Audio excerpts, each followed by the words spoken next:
cukup. Hadirin sekalian yang sangat saya muliakan, dalam 10 menit ke depan saya akan menyampaikan 8 hal. 8 hal yang tidak disukai Nabi, yang tidak disukai oleh Allah.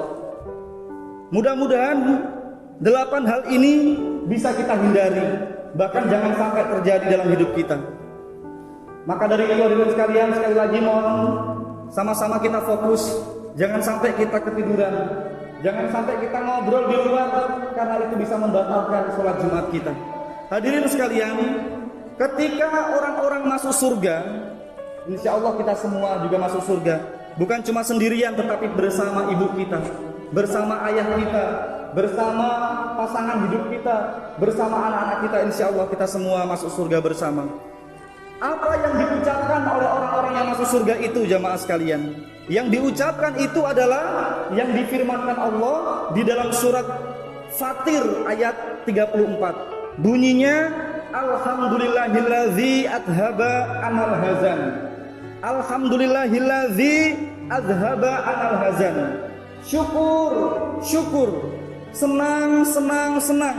Inilah hari pembebasan dari kesedihan, hari pembebasan dari semua masalah.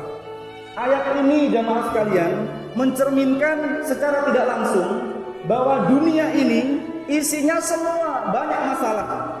Tidak punya pasangan hidup jadi masalah, tidak punya anak masalah, punya anak juga ada masalah, tidak sekolah masalah, tidak bekerja masalah, setelah kuliah dapat ijazah belum dapat pekerjaan masalah. Jadi isinya hidup ini masalah. Maka orang-orang di surga itu mengatakan, Alhamdulillahilladzi adhaba anal hazan. Saya senang ya Allah, saya bersyukur kepadamu. Inilah hari kami bebas dari seluruh masalah. Hadirin sekalian, apa saja masalah di dunia ini yang tidak disukai oleh Nabi dan Allah? Dan yang pertama jamaah sekalian, masalah itu adalah cemas tentang masa depan. Kita cemas tentang masa depan. Anak saya besok bisa ambil perumahan di mana? Masa tua saya nanti dengan siapa? Kalau saya sakit nanti siapa yang merawat saya? Anak saya ditugaskan di tempat yang baru bagaimana nanti? Dan seterusnya. Hadirin sekalian, cemas seperti ini tidak boleh. Tidak disukai Rasulullah. Sebab itu semua berarti penghinaan kepada Allah. Seolah-olah Allah tidak punya perencanaan, seolah-olah Allah tidak punya rancangan bagaimana hidup kita ke depan. Silahkan bapak-bapak dan saudara-saudara sekalian membuat perencanaan, bikin planning, rencanakan, tapi tetap dengan keriangan, dengan hati yang semangat, bukan dengan kecemasan. Nanti kalau di rumah bapak-bapak membaca surat Al-Mulk ayat 14, Ala ya'lamu man khalaq wa huwal latiful khabir. Apakah Allah yang sudah menciptakan manusia itu, Allah tidak mengerti apa yang dibutuhkan oleh manusia? Maka silakan membuat perencanaan, silakan berusaha, tapi lakukan dengan keriangan dan optimisme, dengan semangat bahwa Allah juga punya perencanaan. Kata Sayyidina Ali karamallahu wajhah, jika kamu takut berlebihan untuk melakukan sesuatu, maka kamu tidak akan bisa menjadi orang sukses, kamu tidak akan bisa menjadi apa-apa. Maka jangan pernah cemas tentang masa depan. Mari kita semangat dalam hidup ini.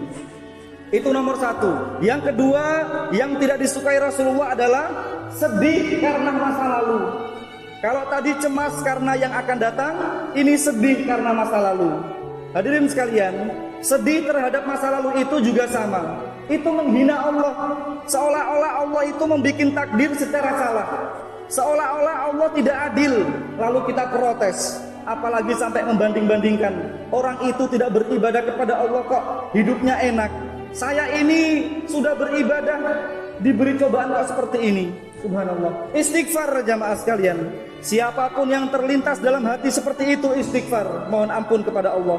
Sebab Rasulullah mengatakan dalam sebuah hadis qudsi, Allah berfirman, siapa yang tidak ridho, siapa yang tidak ikhlas apapun yang ditakdirkan Allah dalam hidupnya, falyaktub roban siwaya, maka jangan panggil aku, kata Allah. Silakan cari Tuhan alternatif, cari Tuhan selain saya. Maka hadirin sekalian, sudahlah, yang lalu biarlah berlalu, itu sudah lewat. Apapun yang terjadi itu pilihan Allah. Apapun yang ditakdirkan Allah terbaik untuk hidup kita. Dan kemudian apa yang akan datang itulah nanti yang akan kita bangun setelah kita punya pengalaman di masa lalu. Masa kita kalah dengan seorang wanita yang disebut Miss Universe.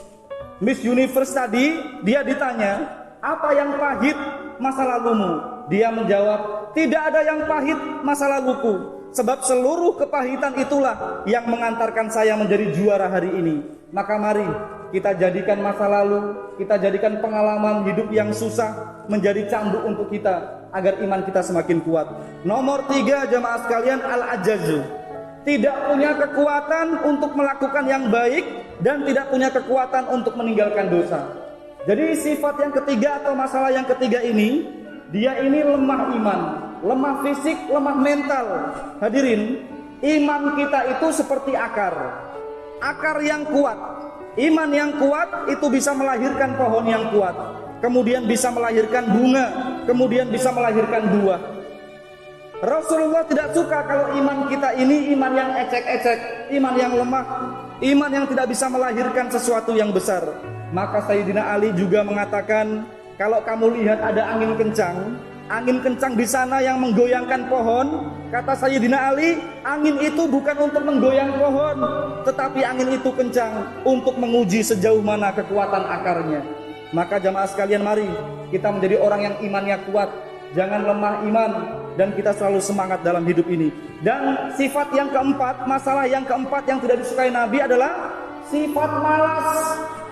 Sifat malas. Jangan berharap mendapatkan sesuatu dalam hidup ini kalau kita tidak mau melakukan sesuatu.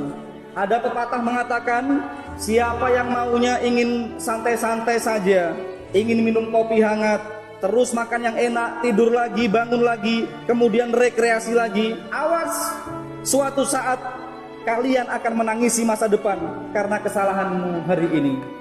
Imam Syafi'i juga mengatakan, siapa yang tidak pernah menangis, tidak pernah bersusah payah karena mencari ilmu, nanti buahnya kamu akan sedih karena kebodohan. Di dalam surat An-Nisa ayat 142 Allah mengatakan, wa idza qamu ila sholati qamu kusala. Dan kalau orang itu sudah malas, kalau kita semua sudah malas, termasuk malas sholat, itu adalah bagian tanda-tanda itu orang munafik. Orang munafik tandanya bukan hanya bohong, bukan hanya berkhianat, tetapi dalam Al-Quran surat An-Nisa 142 tadi, tanda orang munafik adalah ketika ada azan, malas mengerjakan. Waktu sholat, malas mengerjakan sholat. Kalau sudah sholat, tidak sungguh-sungguh, seenaknya saja, sekenaknya saja. Maka mari kita buang jauh-jauh sifat malas. Malas dalam hal ibadah maupun malas dalam hal pekerjaan. Yang kelima jamaah sekalian, al-jubn, rasa takut. Itu tidak disukai Rasulullah. Mau nikah takut, katanya tanggung jawabnya besar. Mau bisnis takut gagal, disuruh lari takut nyungsep, pokoknya takut terus. Disuruh infak sedekah, takut miskin. Lahirlah sifat berikutnya yang keenam, yaitu sifat kikir, sifat pelit.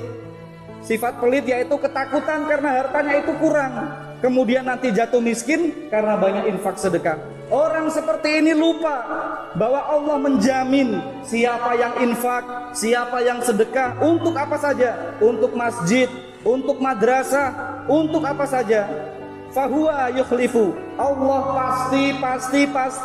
pasti mengganti, walaupun bentuknya tidak harus uang, tidak harus duit. Ini janji Allah, bukan janji juru kampanye. Allah yang berjanji. Maka ketika kita memberikan sesuatu, kita infak sedekah, menyenangkan orang, menyenangkan Allah, bahkan menyenangkan Rasulullah, itulah saatnya kita semua sama dengan membuka lebar-lebar pintu rezeki kita sendiri.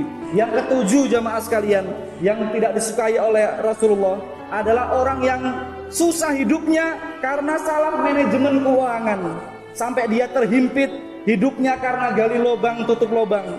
Apakah karena kemiskinan? Tidak. Banyak orang miskin yang dia bertahan untuk tidak pinjam, hidupnya sederhana sehingga hidupnya selamat.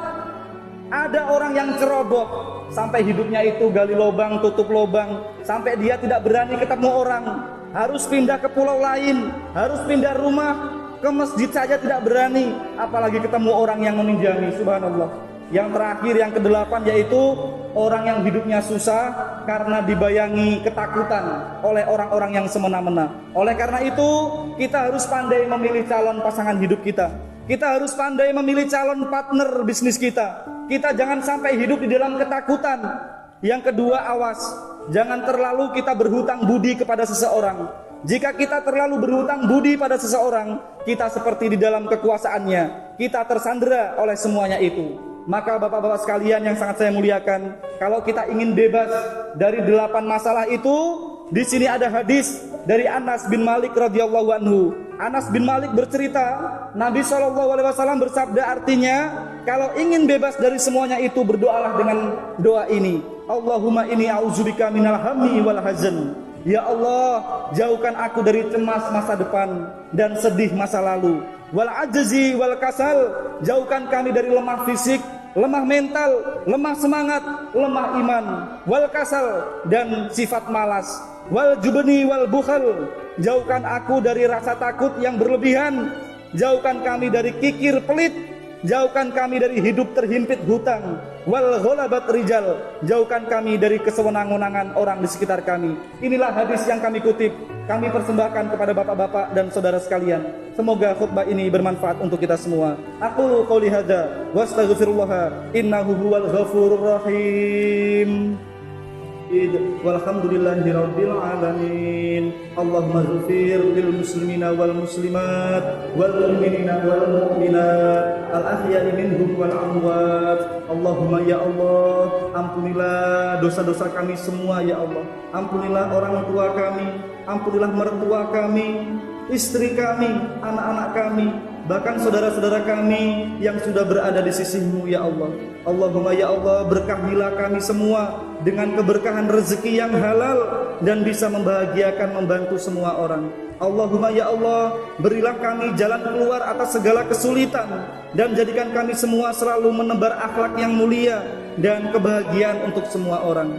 Allahumma ya Allah, Nabi-Mu pernah meminta rezeki, Nabi-Mu pernah meminta keselamatan, meminta kemuliaan, meminta surga, meminta tidak terhinakan dunia akhirat. Maka mohon ya Allah, seluruh yang diminta Nabi-Mu itu berikan juga untuk kami semua dan keluarga kami ya Allah. Allahumma ya Allah, Nabi-Mu pernah meminta untuk dijauhkan dari kehinaan, minta dijauhkan dari dosa, minta dijauhkan dari neraka. Maka seluruh apa yang diminta Nabi-Mu itu ya Allah, jauhkan pula untuk kami semua. Allahumma ya Allah, jadikanlah seluruh yang hadir dan keluarganya menjadi orang-orang yang pantas dimasukkan ke dalam surga. Maka jadikan apa yang kami makan adalah makanan yang mendekatkan kami ke pintu surga. Apa yang kami ucapkan mendekatkan kami ke pintu surga. Apa yang kami lakukan mendekatkan kami ke pintu surga. Jauhkan kami dari neraka dan jadikan apa saja yang kami ucapkan, apa saja yang kami lakukan adalah menjauhkan kami dari neraka. Jadikan seluruh takdir-Mu ya Allah adalah takdir yang terbaik untuk kami.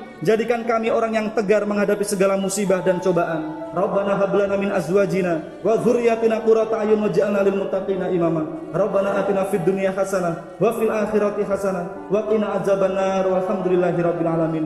Ibadallah, innallaha ya'muru bil adli wal ihsan wa ita'i dzil qurba wa yanha 'anil fahsya'i wal munkar wal baghi ya'izukum la'allakum tadhakkarun wa la dzikrullahi akbar. Aqimis shalah.